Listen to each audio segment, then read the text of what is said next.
Hi, I'm Miley Oye, and I work with Google Search.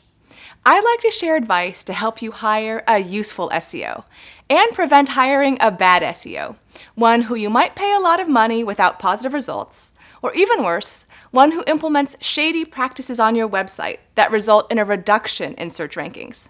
SEO stands for Search Engine Optimization. To some, SEO seems like black magic.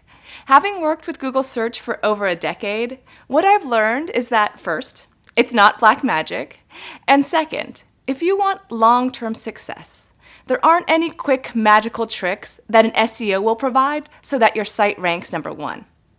It's important to note that an SEO's potential is only as high as the quality of your business or website. So successful SEO helps your website put your best foot forward so that it ranks appropriately, in the spot where an unbiased potential customer would expect your site to be seen. A successful SEO also looks to improve the entire searcher experience, from search results to clicking on your website and potentially converting. A good SEO will recommend best practices for a search-friendly site, from basic things like descriptive page titles for a blog or small business, to more complex things like language markup for a multilingual global site. SEOs ensure that you're serving your online customers a good experience, especially those coming from a search engine, and that your site is helpful whether they're using a desktop computer or mobile phone. In most cases, the SEO will need 4 months to a year to help your business first implement improvements and then see potential benefit. My strongest advice when working with an SEO is to request that they corroborate their recommendation with a documented statement from Google, either in a Help Center article, video, or Google a response in a forum that supports both, 1, the SEO's description of the issue that needs to be improved to help with ranking, and 2, the approach they prescribe to accomplishing this task.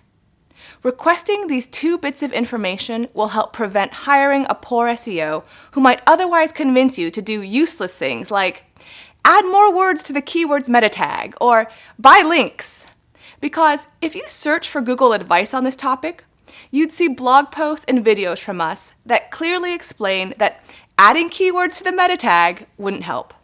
Furthermore, while Google uses links for PageRank, our documentation highlights that we strongly advise against the approach of buying links for the purpose of increasing PageRank. One basic rule is that in a majority of cases, doing what's good for SEO is also doing what's good for your online customers. Things like having a mobile-friendly website, good navigation, and building a great brand. Additionally, if you're a more established brand with complicated legacy systems, then good search-friendly best practices likely involves paying off some of your site's technical debt, such as updating your infrastructure so that your website is agile and able to implement features faster in the long term. If you own a small local business, you can probably do the initial work yourself. Check out our 30-minute video series on how to build an online presence for your local business. Now, if you still believe you want to hire an SEO, here's a general process. 1. Conduct a 2-way interview with your potential SEO. Check that they seem genuinely interested in you and your business. 2. Check their references. 3. Ask for, and you'll probably have to pay for, a technical and search audit. 4. Decide if you want to hire. Let's break this down and start with step 1. Conduct a 2-way interview. In the interview, here are some things to look for. A good SEO doesn't focus only on search engine ranking, but how they can help your business. So they should ask questions like, what makes your business, content, and/or service unique and therefore valuable to customers? They'll want to know this information to make sure it's highlighted on your website for your current and potential new audience. 2. What does your common customer look like, and how do they currently find your website? 3. How does your business make money, and how can search help? 4. What other channels are you using? Offline advertising, social networks? 5. Who are your competitors? What do they do well online and potentially offline? If the SEO doesn't seem interested in learning about your business from a holistic standpoint, look elsewhere. It's difficult to do good SEO without knowing about a business's goals, their customers, and other existing marketing efforts. SEO should complement your existing work. The second step in hiring an SEO is to check references. If your potential SEO provides prior clients, be sure to check their references. You want to hear from past clients that the SEO was able to provide useful guidance and worked effectively with their developers, designers, UX researchers, and/or marketers.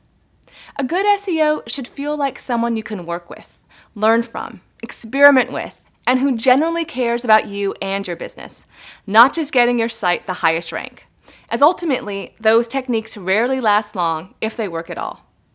They'll want to educate you and your staff on how search engines work so that SEO becomes part of your general business operations. Step 3 is to request a technical and search audit. If you trust your SEO candidate, give them restricted view, not full or write access, to your Google Search Console data and even your analytics data. Before they actually modify anything on your website, have them conduct a technical and search audit to give you a prioritized list of what they think should be improved for SEO. If you're a larger business, you can hire multiple SEOs to run audits and prioritize improvements, see what each has to say, and then determine who you could work with the best. In the audit, the SEO should prioritize improvements with a structure like 1. The issue, 2. The suggested improvement, 3. An estimate on the overall investment. In other words, the time, energy, or money it would take for your developers to implement the improvement and for Google Search, as well as searchers and customers, to recognize the improvement. The SEO will need to talk with your developers to better understand what technical constraints may exist. 4. The estimated positive business impact.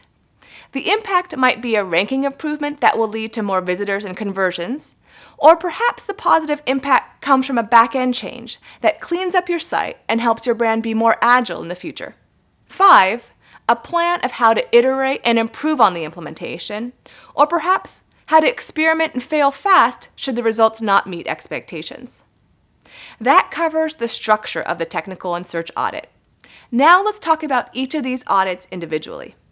In the technical audit, your SEO should be able to review your site for issues related to internal linking, crawlability, URL parameters, server connectivity, and response codes, to name some.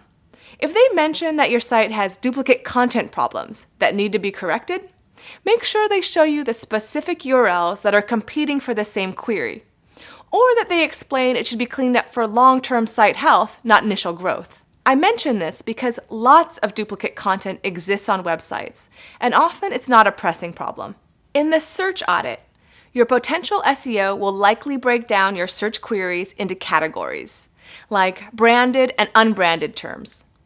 Branded terms are those with your business or website's name, like a search for Gmail is a branded term, while the search for email is an unbranded or general keyword.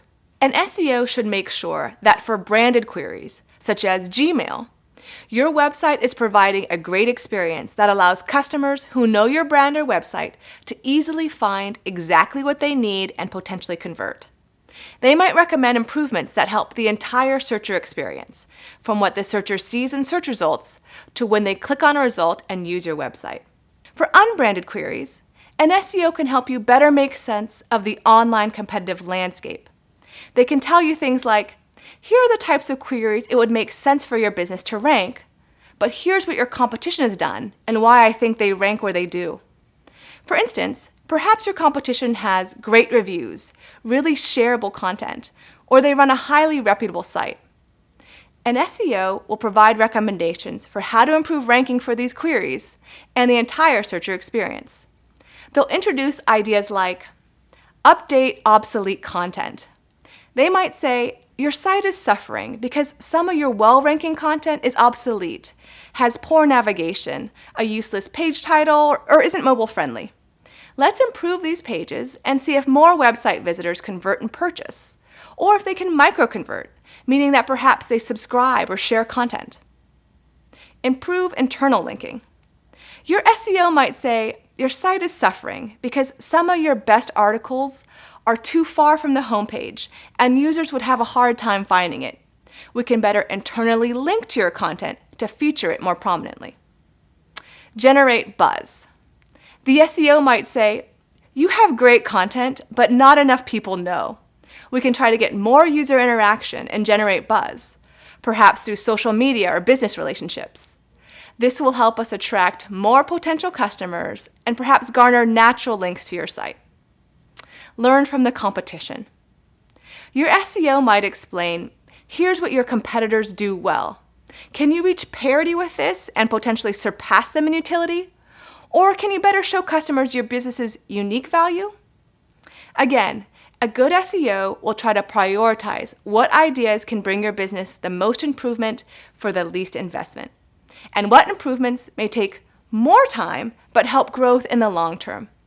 Once they talk with you and other members of your team, such as developers or marketers, they'll help your business forge a path ahead. The last thing I want to mention is that when I talk with SEOs, one of the biggest holdups to improving a website isn't their recommendations, but it's the business making time to implement their ideas. If you're not ready to commit to making SEO improvements, while getting an SEO audit may be helpful, make sure that your entire organization is on board. Else, your SEO improvements may be non-existent, regardless of who you hire. So that wraps it up. Thanks for watching, and best of luck to you and your business.